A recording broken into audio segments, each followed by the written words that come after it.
जब हम भगवत प्रेमी महात्माओं का संग करते हैं तो हमारे अंदर ये 8 पुष्प जागृत होते हैं, जिन 8 पुष्पों से आराध्य देव प्रसन्न होते हैं। अगर ये 8 पुष्प नहीं तो आपकी पूजा अधूरी मानी जाएगी। हर उपासक के हृदय में ये 8 पुष्प जागृत होते हैं, तब इष्ट देव पूजा स्वीकार करके प्रसन्न हो जाते हैं। अहिंसा सत्यमस्तेयम ब्रह्मचर्य मकलकता एतानि मानसान्याहुर व्रतानि हरितुष्टये। क्या कह रहे हैं? जो इन व्रतों का पालन करता है उसको 8 पुष्प प्राप्त होते हैं। जो पुष्प हैं उनका नाम अभी बताए देते हैं, पर उन पुष्पों की प्राप्ति का उपाय बता रहे हैं। पुष्प है अहिंसा प्रथमम पुष्पम, द्वितीयम कर्णग्रहा, तृतीयकम भूत दया, चतुर्थम शांतिरेव च, समस्तु पंचमम पुष्पम, ध्यानम चैव तु सप्तमम, सत्यम चैवाष्टमम पुष्प, मेतैस्तुष्यति केशवः। ये 8 पुष्प हैं, ये उसको प्राप्त होते हैं। इन्हीं पुष्पों से भगवान को अधीन किया जाता है, इन्हीं पुष्पों को भगवान पसंद करते हैं। जो व्रत है ये कायिक व्रत कहा जाता है, जिसमें हम फलाहार रहते हैं, दुग्धाहार रहते हैं या जल पीकर रहते हैं। इसके द्वारा अगर मानसिक व्रतों की स्थापना नहीं हुई तो कायिक व्रत का कोई महत्व नहीं है। आजकल तो व्रत का उपहास किया जाता है, व्रत का उपहास किया जाता है। आप ऐसे ऐसे भोग सामग्रियां की जो प्राय रोज नहीं पाई जाती वो व्रत में पाई जाती है। सवा के चावल की खीर हमने देखा है, बढ़िया मेवा डालकर सवा के चावल की खीर, कूटू की पूड़ी और बढ़िया सब्जी, घिया आलू, ऐसे उनकी सेंधा नमक घी से बढ़िया पकी हुई, क्योंकि आज फलाहार पाना ना, उसका सिंघाड़े का हलवा, ऐसे विविध प्रकार की। काय को उपहास कर रहे हो? ये व्रत है? एक दिन में मर जाओगे, कूटू और सिंघाड़ा और दुनिया की चीजें इकट्ठा कर रहे हो। अगर कोई कायिक व्रत रहना है तो उसका फल है मानसिक व्रतों की प्राप्ति होनी। देखो सिद्धांत को समझना, केवल कायिक व्रत रहकर जबान की वृत्तियों का पोषण कर रहे हो, इतने इतने पदार्थ मिलते हैं, आप खरीद ला सकते हैं। एकादशी हो आप खरीद लाइए जा करके, हजारों रुपया लगाकर आप भोग सामग्री, इतनी जो शायद है कि व्रत में जो नहीं रहते वो उतना नहीं पाते होंगे। हम कायिक व्रत का उपहास करते हैं। कायिक व्रत तभी माना जाएगा जब एक भुगतम, एक बार केवल, वो भी बहुत अल्पा। अगर जल से काम चल जाता है तो जल ले लीजिए, जैसे आप एकादशी व्रत रहते हैं। धन्यवाद, बहुत बड़ी बात है, बढ़िया है। इन व्रतों का फल है मानसिक व्रतों में पहुंचना। अगर आपके अंदर ये मानसिक व्रत जागृत नहीं होते तो आपका कायिक व्रत सफल नहीं हुआ। और मानसिक व्रतों से इन 8 पुष्पों की प्राप्ति होती है। इन 8 पुष्पों की आराधना से भगवत प्राप्ति होती है। सिद्धांत को समझना। सिद्धांत को अगर नहीं समझोगे तो बाहरी तुम्हारी वृत्ति मान्यता की बनी रहेगी। इसलिए हमारी बाहरी मान्यता नहीं है। हम खास बातें नहीं समझते कि आप बहुत विदेशी फूलों के बहुत, हमारा इस पे ज्यादा धन है तो उसका सदुपयोग हो रहा है, लेकिन इससे भगवत प्राप्ति नहीं होने वाली, ध्यान रखना। ये बिल्कुल सिद्धांत, इसीलिए हम उदासीन रहते थे। ये तो श्री जी की इच्छा, ऐसा नहीं, हमारा उदासीन स्वभाव था। प्राय ऐसा माना जाता था कि सन्यास मार्ग से आए इसलिए इनकी सेवा में रुचि नहीं है, लेकिन आपको सच्ची कहते हैं हमारी सेवा में भावात्मक रुचि थी। प्रगट में वस्तुएं नहीं, लेकिन हम जानते हैं गुरु कृपा से कि किन वस्तुओं से हमारी लाडली जो प्रसन्न होती है। ये मानसिक व्रत आने ही चाहिए कायिक व्रत से। अगर मानसिक व्रत नहीं आए तो कायिक व्रत का कोई महत्व नहीं रहा। इसीलिए साधन विविध सकाममति सब स्वार्थ सकल सबे जो अनीति ज्ञान ध्यान व्रत कर्म जिते सब काहू में नहीं मोई प्रतीति। ये हमारा रस सिद्धांत है। ज्ञान ध्यान व्रत कर्म जिते सब काहू में नहीं मोई प्रतीति। रसिक अनन्य निशान बजायो एक श्याम श्यामा पद प्रीति। श्री हरिवंश चरण निज सेवक बिचले नहीं छाणी रस रीति। अहिंसा सत्यमस्तेयम ब्रह्मचर्यम मकल्कता एतानि मासान्याहुर व्रतानि हरितुष्टये। हरितोष व्रत प्राय इस शब्द को एकादशी से जोड़ा जाता है कि एकादशी हरितोष व्रत है, ऐसा भी माना ये, लेकिन कायिक व्रत है।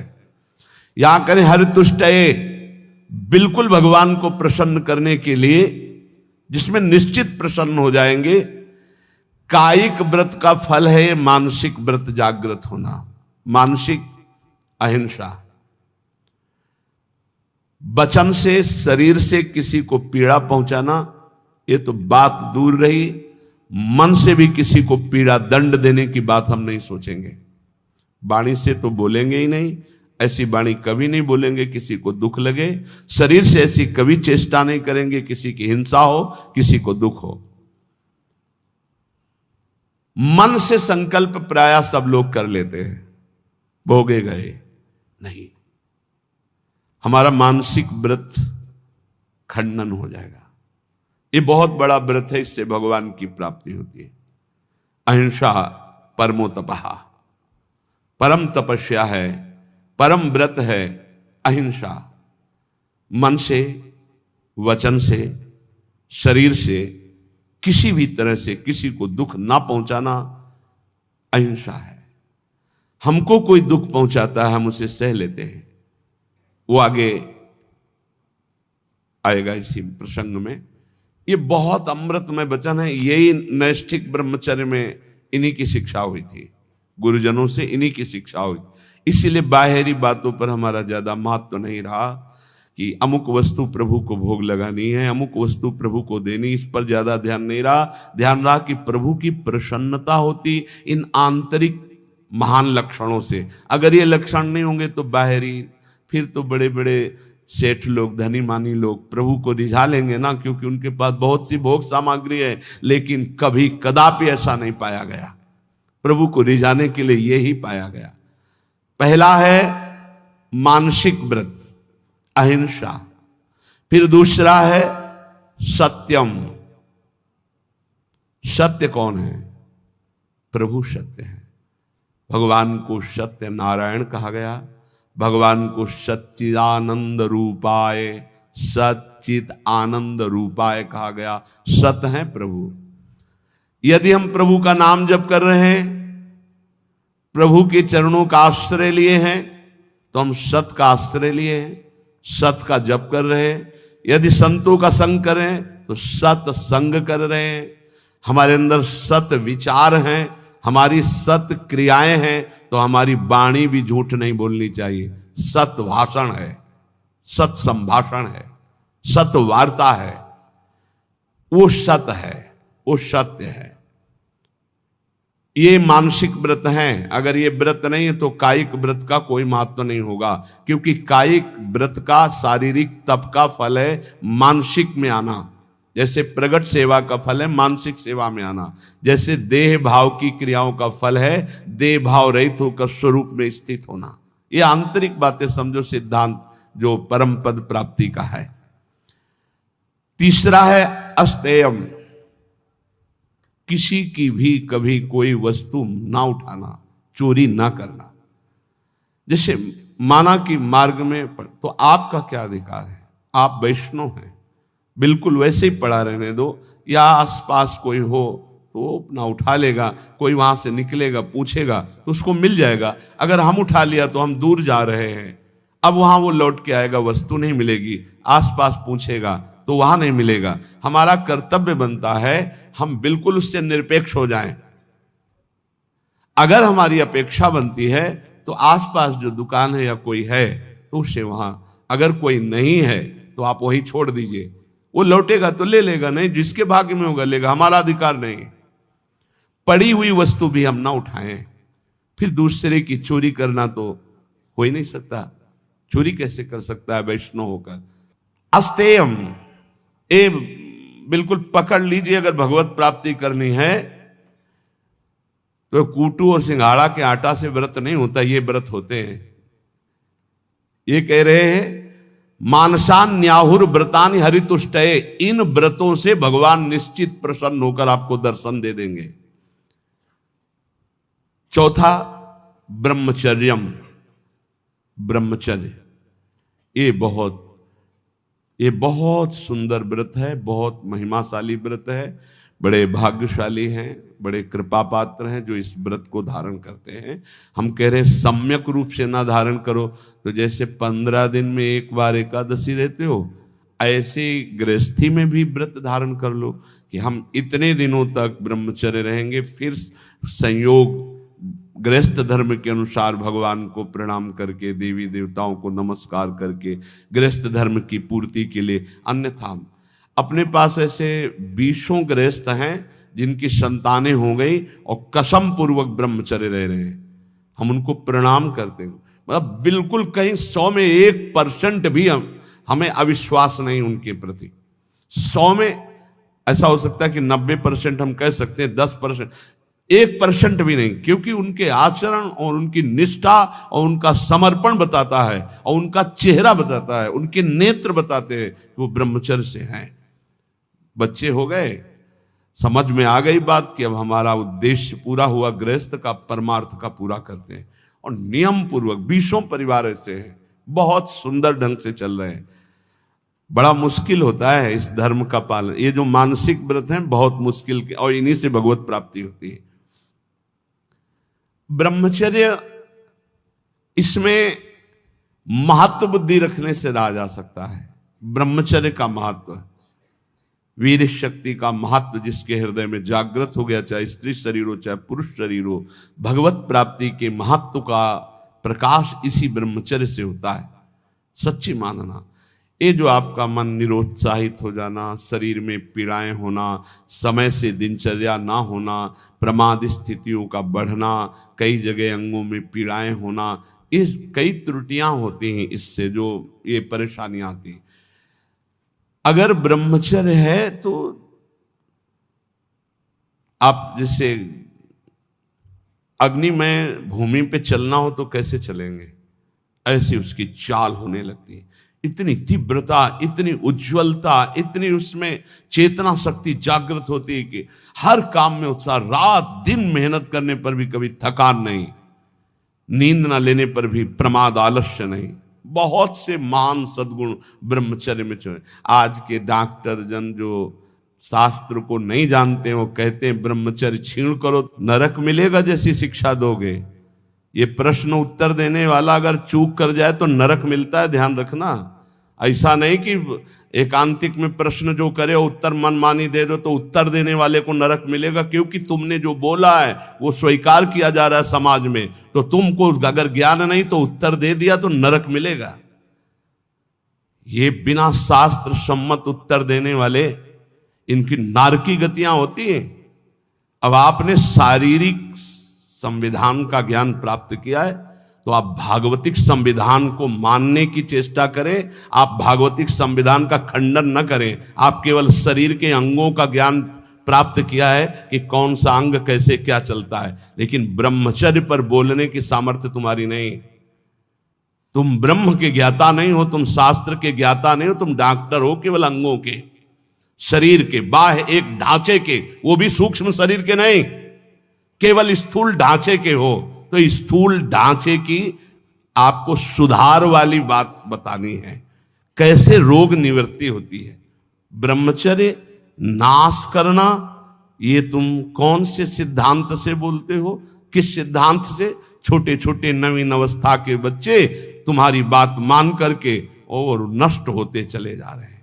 8-8 बार 10-10 बार वो ऐसी चेष्टाएं करके इस दशा को प्राप्त हो गए कि सामने आके कहते हैं, एक अधिकारी का बच्चा, वो अधिकारी भी बैठे थे अपनी पोजीशन में, सिर्फ आपका वीडियो सुना तो आपको बताने आया हूं, मुझे बचा लीजिए। ऐसे बैठे तो बिल्ला लगाए, मुझे बचा लीजिए, नहीं मैं अपना शरीर त्यागूंगा। नहीं नहीं बच्चा, नहीं, बिल्कुल नहीं, तुम बिल्कुल ठीक हो जाओगे, तुम एक बार हिम्मत करो, हमारी बात को मानो, हमारे पास कोई औषधि जादू टोना नहीं, केवल हमारी बात मान लो, भगवान तुम्हें शक्ति देंगे, तुम इससे निकलो, इससे निकलो।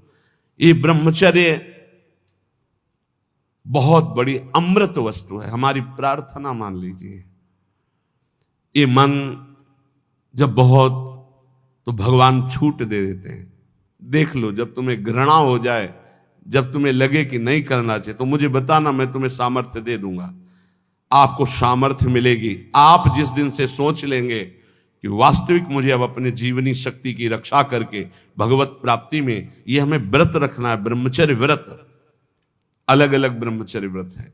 गृहस्थ में शास्त्र सम्मत एक पत्नी व्रत और संतानोत्पत्ति के लिए ऐसा संविधान किया गया है।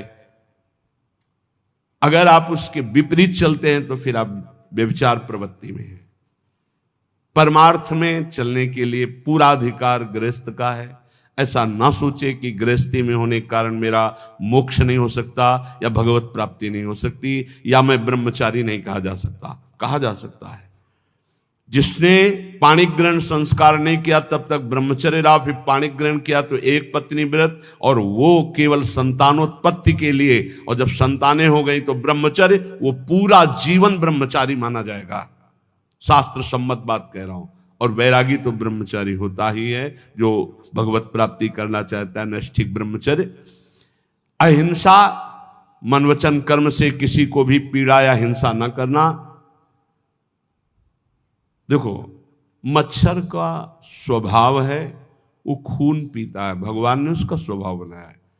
हमारा कर्तव्य ऐसे करना नहीं है, हमारा कर्तव्य उसको निकाल देना है, उसको उड़ा देना है।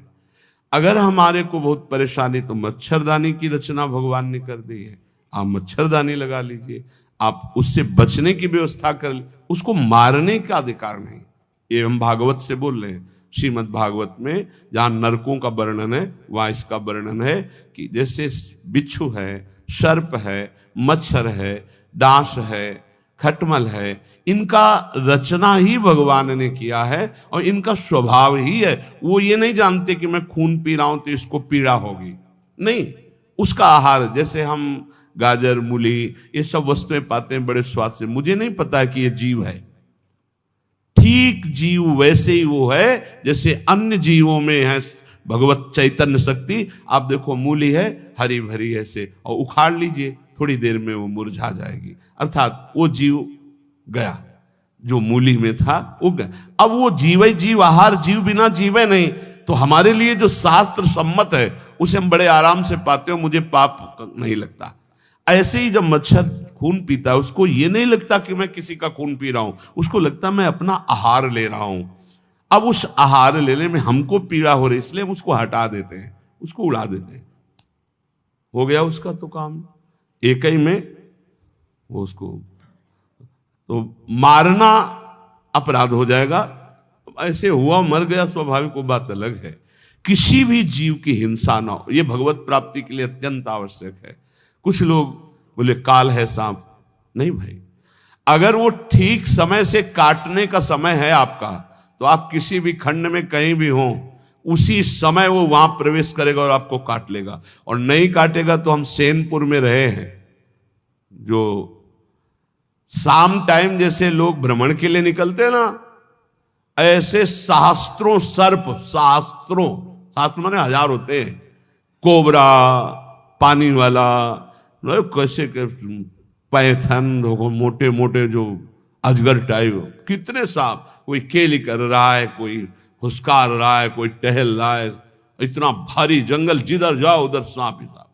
पद्मासन लगाए बैठे, बगल से उठा, पूरी हिम्मत से बैठे हुए हैं कि अगर इसको काटने का समय है तो काटेगा, नहीं काटना तो बिल्कुल नहीं काटेगा, ये निश्चिंत। और सामने से निकल के खड़ा हुआ। अब अंदर से एकदम भगवदाकार व्यक्ति प्रभु हैं, फंड नीचे किया, चला गया। ऐसा दृढ़ विश्वास था। और बीछी तो ऐसे थी जैसे काले चीटी चीटा घूमते हैं।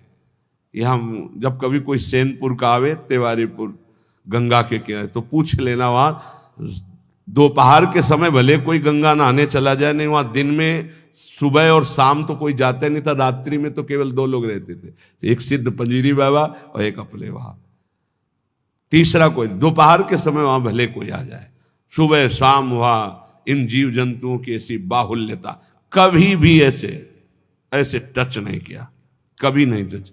और खूब ऐसे सांप, ये मत सोचो कि सांप दिखाई दिया मार डालो उसको, नहीं, ये अपराध है। आप उसका निवारण कर दीजिए। आपको डर लगता है निकाल। पूज्य श्री राधा बाबा गीता वाटिका में जहरीला सर्प निकला। बाबा ने कहा, सुनो प्रभु, हम तो जान रहे हैं कि आप हैं, लेकिन और लोग नहीं जान रहे। अगर और लोग जान गए तो आपको परेशान करेंगे। हम रास्ता बना रहे हैं, आप यहां से निकल जाइए। ऐसे एक लकड़ी करके ऐसे ऐसे ऐसे सांप बिल्कुल उसी रास्ते से चला गया। वो भगवत भाव से देख रहे हैं तो सांप भगवान है। अभी 10-12 वर्ष पहले की बात है, छोटी कुटिया में थे तो हितधाम में, जिसमें स्वामी शरण जी की कुटिया थी, उसमें एक संत रहते। वो 2 बजे रात्रि के हम उठ चुके थे। बाबा बाबा देखो कोबरा सांप आक्रमण कर रहा। हम तो अंदर थे, भाग आए। बिल्कुल हमका छेड़ना मत, अंदर गए। विशाल सब हाथ जोड़ा और कहा, देखो आप जानते हो कि हम आपको कष्ट नहीं देंगे, हम ये बांस रख रहे हैं, लंबा बांस, आप इसमें लिपट जाओ, हम आपको बाहर कर दें। अगर ऐसा नहीं और ये उपद्रव करेंगे तो आपकी हानि हो जाएगी या आप किसी की हानि करेंगे। बांस रख, आप सत्य मानिए। बांस के प्रथम छोर पर ऐसे करके आराम से उठा के राधा राधा राधा राधा बाहर, और मदन टेन की तरफ पहुंचे। अरे सब में श्री भगवान है, आप ऐसा डरो मत। जिससे जब आपकी हानि होनी है वो हो जाएगा, उसको आप रोक नहीं सकते। जन्मेजय जी ने बहुत बड़ी व्यवस्था की थी परीक्षित जी को तक्षक सर्प काटने के लिए। जब सांप हुआ था तो 7वें दिन उन्होंने एक से एक तांत्रिक मंत्र वाले, एक से एक औषधियां और एक खंभ में महल की रचना करवाई गई थी। एक खंभ और पूरा महल, उसके ऊपर परीक्षित, कहीं भी किसी भी तरह से चींटी भी नहीं रेंग सकती खंबे पे। और मंत्रवेत्ता बैठे हुए हैं, वायु रूप में भी कोई नहीं जा सकता, ऐसे मंत्रों से बांध दिया गया था। लेकिन तक्षक ब्रह्म ऋषियों को कोई भी किसी तरह चेक नहीं किया जाता था। वो भेंट देने कि आज पक्षी जी का 7वां दिन है, शायद ऐसा हो जाए कि ऋषि का साप तक्षक डसे तो उनको परीक्षित जी के पास, तो बड़े बड़े ब्रह्म ऋषियों को एक पुष्प में बहुत छोटा, एकदम जैसे पुष्प का पराग उससे भी छोटा रूप रख के तक्षक बैठ गया। फूल लिए जा रहे और स्वयं मंत्रवेत्ता ऋषि हैं और उन्हीं के हाथ में कोई मंत्र काम नहीं कर रहा, क्योंकि खुद मंत्र में जा रहे हैं। ऐसी जगह बैठा कि कोई चेक नहीं कर सकता, कोई मंत्र का प्रयोग नहीं हुआ। गए जे परीक्षित के हाथ में दे, परीक्षित जी ने जे ही प्रणाम मुद्रा में से किया, विशाल काय रूप धारण किया, भस्म किया, आकाश में अंतर ध्यान।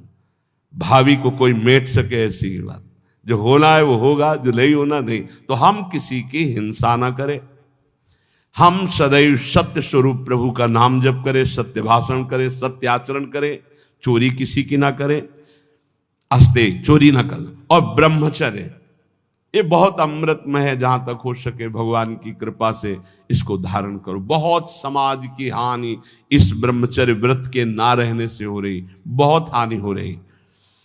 और कह रहे अकल्पक, किसी भी तरह से कपट न करो, किसी के साथ व्यवहार छल कपट वाला, सीधी सादी बात रखो। सरल स्वभाव न मन कुटिलाई, भगवान करे मोहि कपट छल छिद्र न भावा। ये कपट रख करके भगवत मार्ग के पथिक को, बोल कुछ रहा है, चित्त में कुछ चल रहा है, आचरण में कुछ चल रहा है, ये ठीक नहीं है।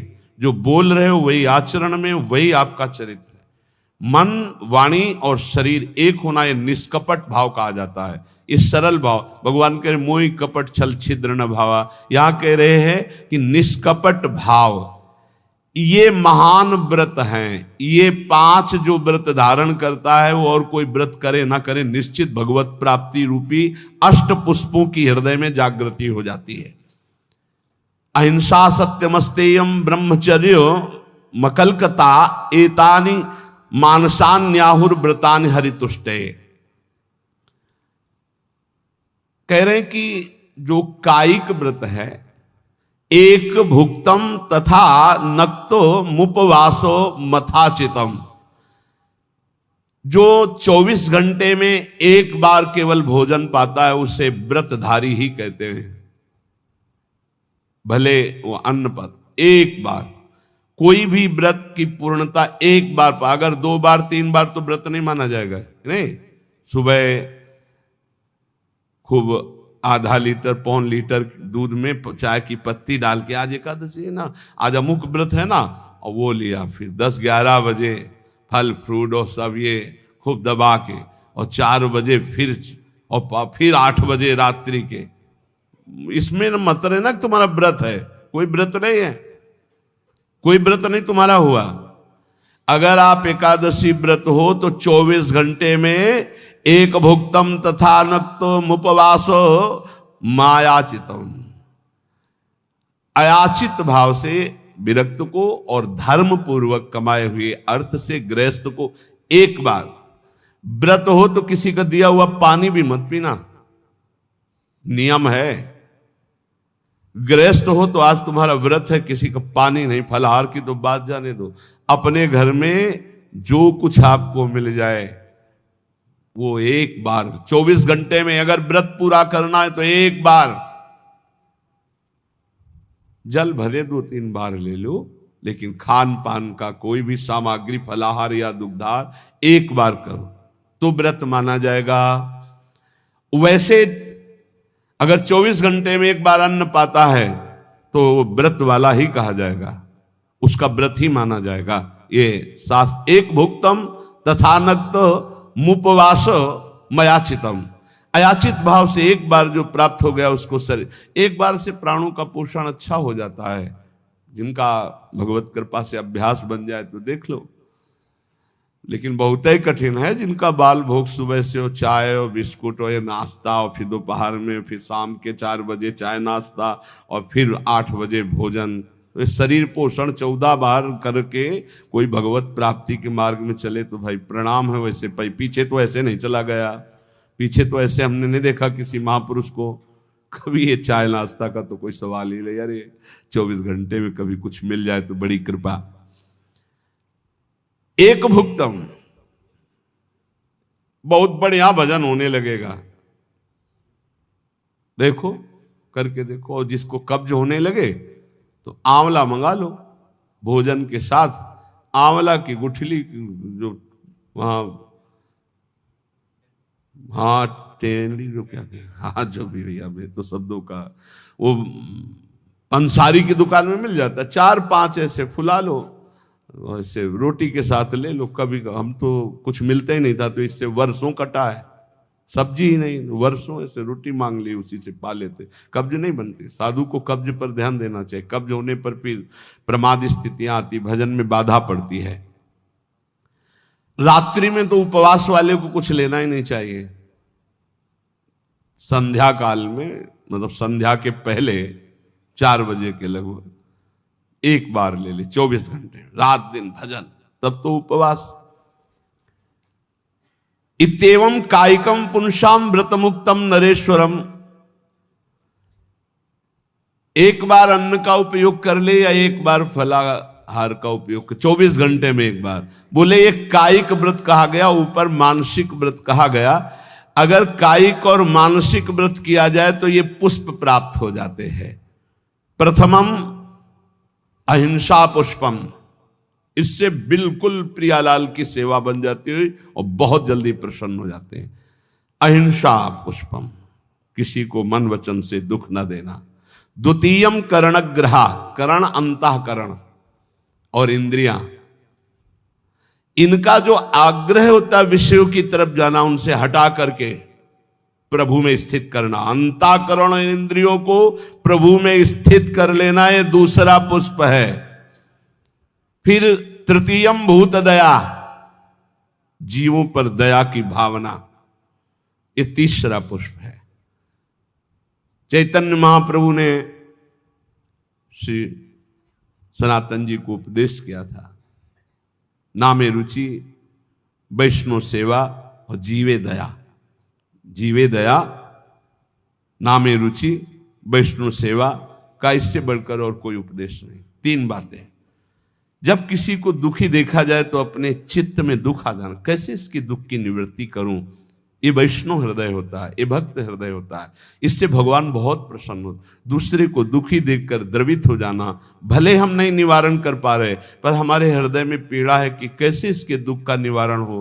हे भगवान, मैं तो असमर्थ हूं, इस पर सेवा नहीं कर सकता, अर्थ नहीं है, ऐसी व्यवस्था नहीं है, ऐसा भाव नहीं, पर मुझे लगता है मैं इसे सुख प्रदान करूं। इतनी भावना से ये पुष्प भगवान के पास गया और आपके ऊपर भगवान प्रसन्न हुए। जीवे दया तृतीयकम पुष्पम, तीसरा पुष्प है समस्त जीव पर दया।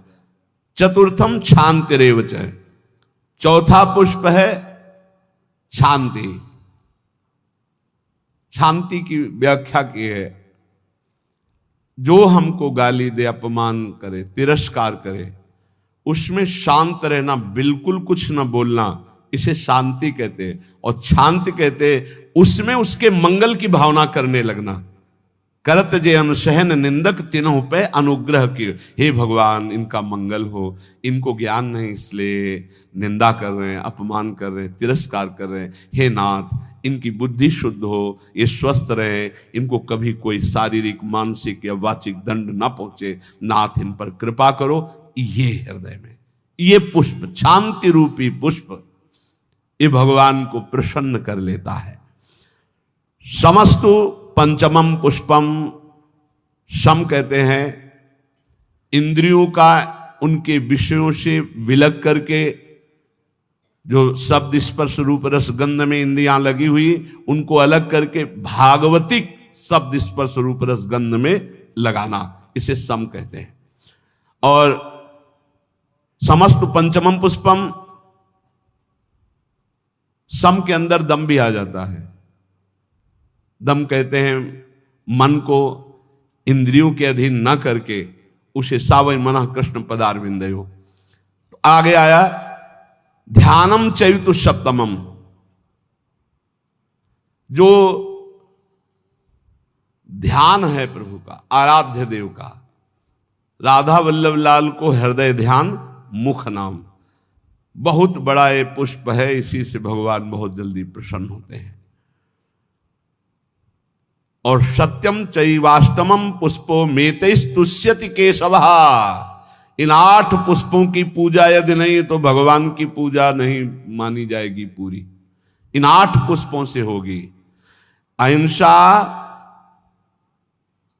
और अंतःकरण का वशीभूत होना, अर्थात अंतःकरण के अधीन न होकर उसे अपने अधीन करके भगवदाकार करना, जीवों पर दया करना, शांति, जो आपका अपमान करे उनका मंगल मनाना, शम, इंद्रियों को निर्विषय करके भगवदाकार करना, दम, मन को इंद्रियों की अधीनता से हटाकर प्रभु के चरणों के चिंतन में लगाना, ध्यान, अपने आराध्य देव के रूप का ध्यान करना, और 8वां सत्य, सत्य वचन बोलना, सत्य में स्थित रहना, सदाचरण करना, सत्संग करना, सद्भाव रखना। ये 8 पुष्प हैं। एतैरेवाष्टमी पुष्पैस्तुष्यते चार्चितो हरि, पुष्पांतराणि संतेव बाह्यानानि प्रसत्तम। यहां कह रहे इन पुष्पों द्वारा भगवान श्री कृष्ण को संतुष्ट किया जा सकता है, अन्यथा अन्य पुष्प जो बाहर, उनसे भगवान उतना प्रसन्न नहीं होंगे जितना इन 8 पुष्पों से होंगे। इसलिए भक्त को, प्रेमी को ये 8 पुष्पों द्वारा अपने आराध्य देव की पूजा करनी चाहिए। ये 5 महान व्रत बताए अहिंसा, सत्यमास्तेय, ब्रह्मचर्य, मकलकता, अर्थात मन वचन कर्म से किसी को कष्ट ना देना, सत्य बोलना, सत्य आचरण करना, कभी किसी की चोरी ना करना, ब्रह्मचर्य से रहना, निष्कपट भाव रखना, ये है 5 व्रत। मानसिक। शारीरिक व्रत में जो भी व्रत रहे 24 घंटे में एक बार केवल लें, रात्रि में बिल्कुल नहीं। अगर और कोई व्रत नहीं रहते तो एक बार अन्न लेने वाला भी 24 घंटे में वो व्रताधारी ही कहा जाता है। 8 पुष्पों के द्वारा अपने आराध्य देव की आराधना करें। गृहस्थ में उतना ही अपना अधिकार माने। बोले यावत् भ्रियते जठरम तावत् स्वस्त्वम ही देहिनाम अधिकम यो भी मन्येत सस्तेनो दंडमर्हति। जो गृहस्थ में होकर ये अभिमान करता है कि मेरी इतनी संपत्ति, मेरा इतना बैंक बैलेंस, मेरा मेरा मेरा इतना, वो दुर्गति को प्राप्त होता है। सब कुछ प्रभु का दिया हुआ है, बिल्कुल सरल भाव से समझ लो। नाथ सकल संपदा तुम्हारी, मैं सेवक समेत सुत नारी। और जितना प्रसाद उदर में गया और जितने में शयन किया उतना ही, ये सब प्रभु की वस्तु है। जब जहां जैसे प्रभु चाहे वैसा प्रयोग करे। मैं तो सेवक हूं। यदि ऐसा नहीं मानता और अपने को मालिक समझता है तो बोले वो दंड का अधिकारी हो जाएगा, माया फंसाकर उसकी दुर्गति कर देगी।